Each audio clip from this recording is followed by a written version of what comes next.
gives you a kind of plan how long you can spend on each section. So if you're an ASMR artist, I recommend you use ChatGPT and AI to help you with your planning process.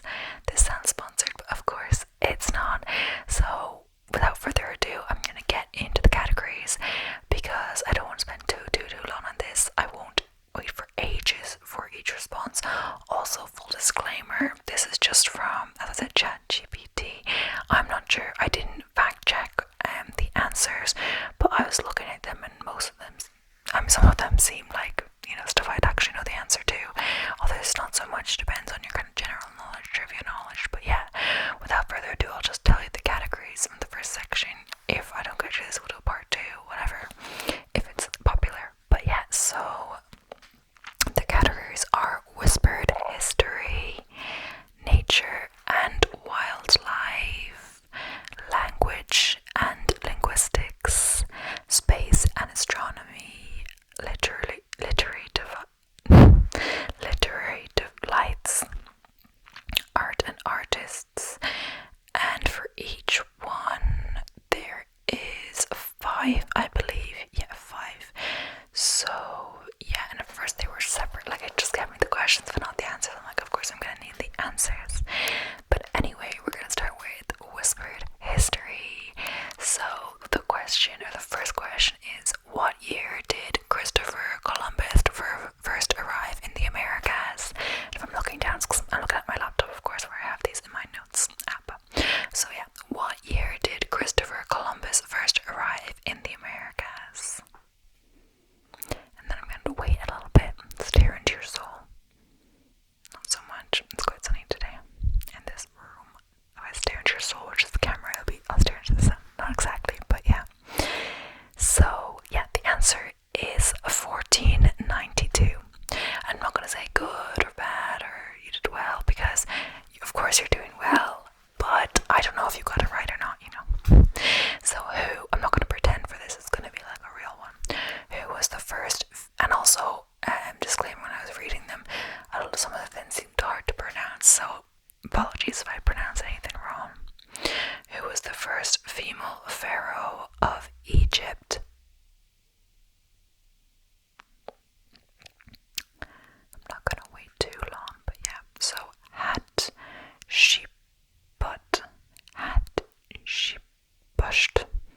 Sorry for the mispronunciation. In which year did the Berlin Wall fall?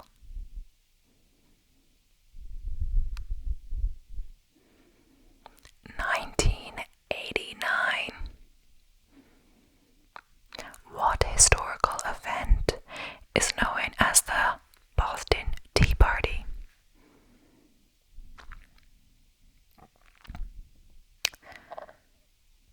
The protest against British taxation without representation. It's like they drew all the tea from the boat into the sea, I think. Who wrote the I Have a Dream speech? Martin Luther King Jr. Okay, it seems to be going through these quite fast, so I might get to the second bit. Nature and wildlife. Which animal is known as the king of the jungle?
rainforest is often called the lungs of the earth?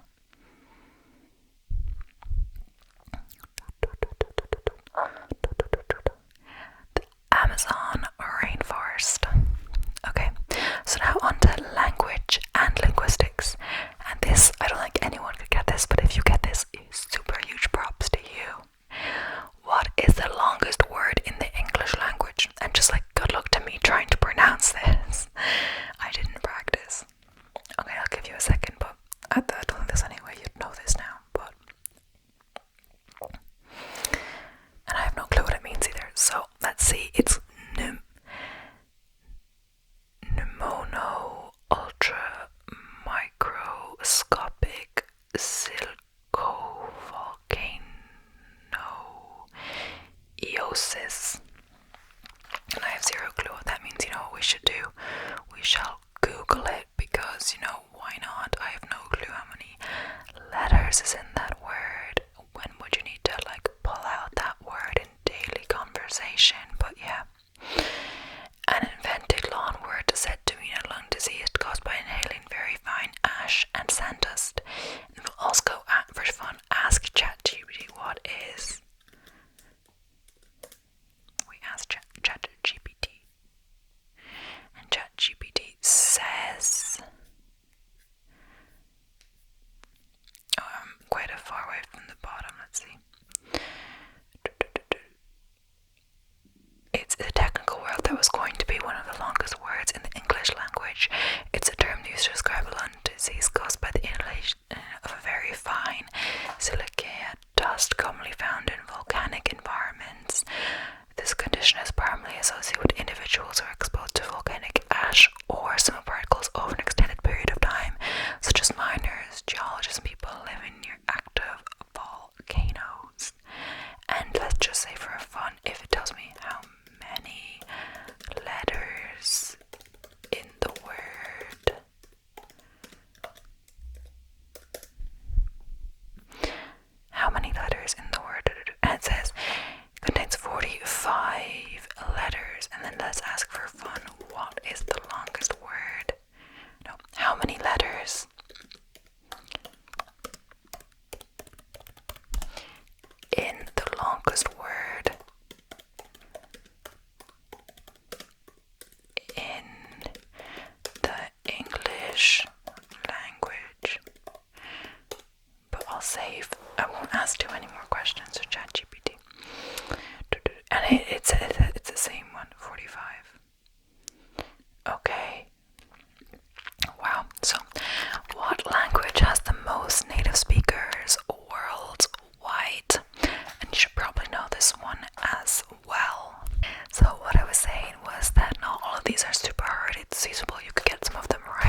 called Supernova. Now, literary delights.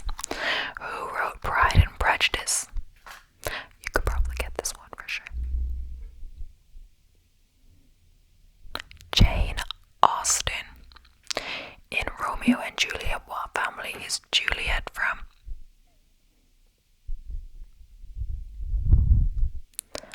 Capulet. What is the name of the protagonist in The Catcher in the Rye?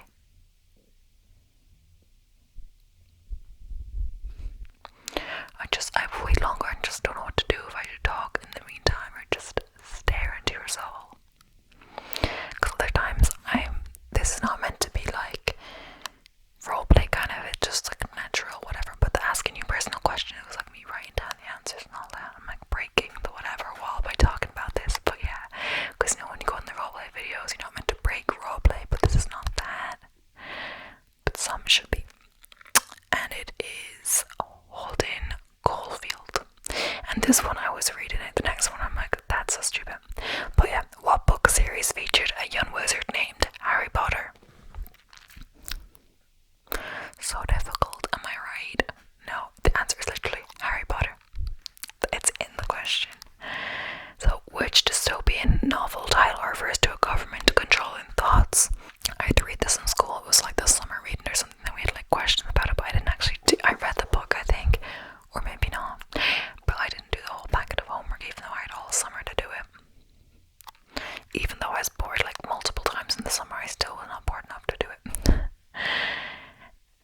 1984 by George Orwell. I think it's because we had a different teacher and we were like forced to, I don't know. Anyway. Art and artists. Who painted the Mona Lisa?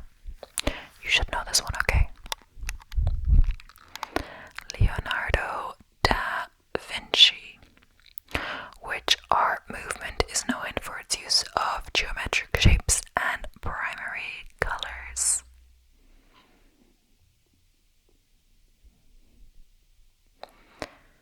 Cubism. Who sculpted the statue of David?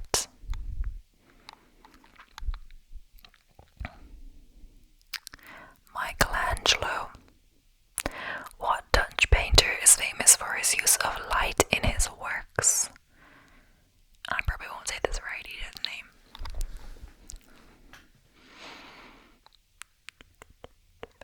Johannes Vermeer. Which artist is known for his swirling and starry night sky paintings? Vincent van Gogh. So that's the end of that one. I think we're only 20 minutes in. I'm not sure because I decided to switch off and on. So I think we will move on and we'll do the full of the next one. I thought I'd only get through one. So it's good I have two already with the answers beside the questions. So for this one, we have different sections. We have geography, challenge, science and discovery, culinary, curiosities, mythology and legends, sports spectacular, mind and psychology,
quite good. Just doing that. The noise. Anyway, let's move on. It is Nile River. Nile River, the River Nile. So, in which country is the Great Barrier Reef located? I feel like this is another one that people should get. I'm biased about like what I think, but yeah, I feel like this is an easy enough one as well. So let's give a second or two.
sushi originate?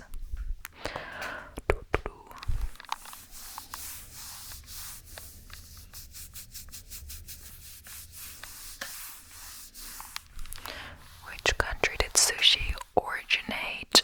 Japan. So now we're moving on to mythology and legend. This is the final of 3 categories left. 3 categories left. So who is the king of the Greek gods in mythology? The king.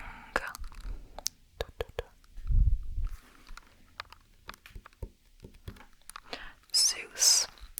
What is the name of the Norse god of thunder? Thor. What creature is part lion, part eagle, and part snake in mythology?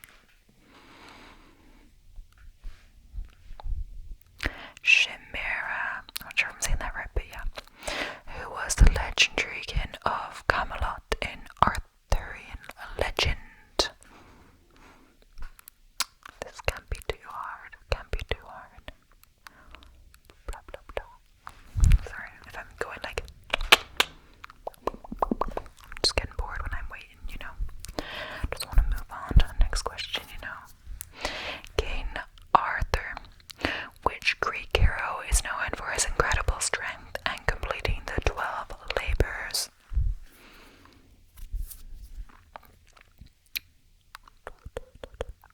Hercules or Hercules. I don't know how to say that, but that's in brackets. So now, sports spectacular. Which sport uses terms like birdie and eagle?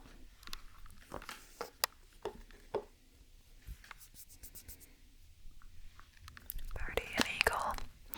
Golf.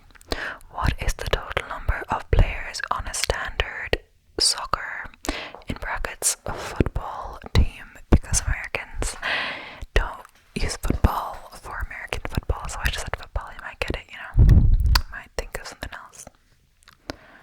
Number of players. Standard. I guess it could be different, but yeah. 11. Which country is known for originating the sport of cricket? Cricket is also like an animal. I'm not sure if that's what it's named after, but you know, they're in the grass. It's like a grasshopper. But yeah. So it's England. In which Olympic sport would you perform a slalom? SLALOM. I would have no clue after reading that, but I have the answer here, so I have the answers here. I have the power.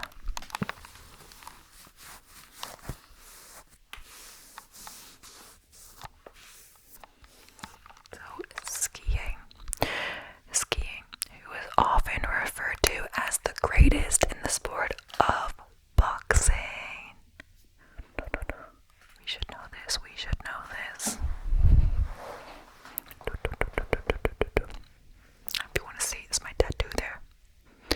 It's a butterfly on top and an elephant underneath. Usually, I guess you can't really see, so I'm just showing you a little bit. So, Muhammad Ali. Now we're gonna have a little trigger break, but it's gonna be quite strong, so I'll try to hold it a little bit away.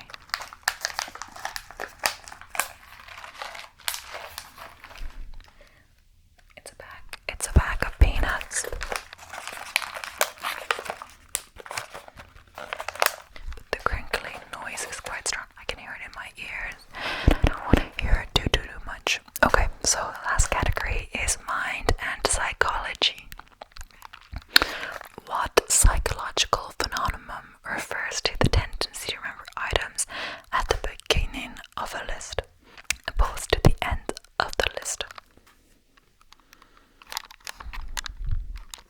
Primacy effect. What is the fear of spiders called? I've never gotten that. Like, I had a flatmate that was scared of spiders. They text me, message me on Facebook and be like, when are you coming home? There's a huge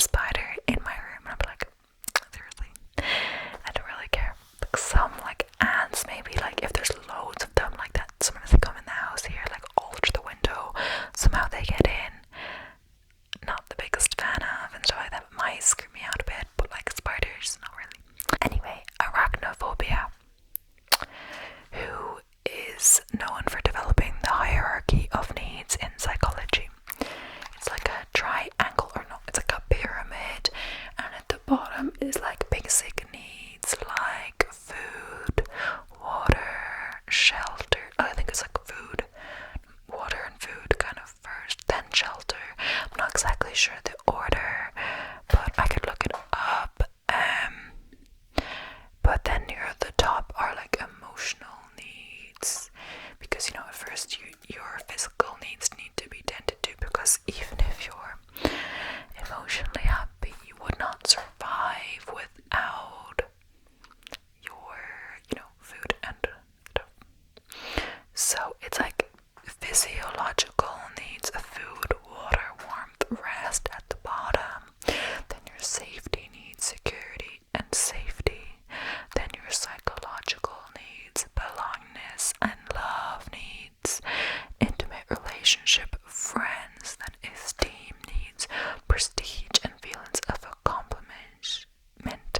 And then self-actualization, achieving one's full potential, including creative activities. So like, you know, you couldn't achieve your like creative activity and full potential if you were struggling to like survive and didn't have food or water. But yes, so who created that whole thing? It's Abraham Maslow. So that's two left. Okay.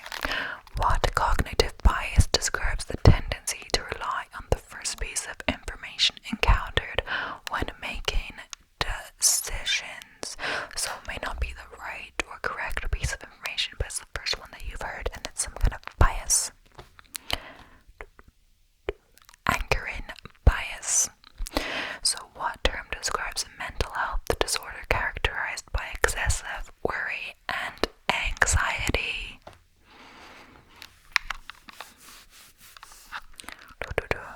So what's the last answer?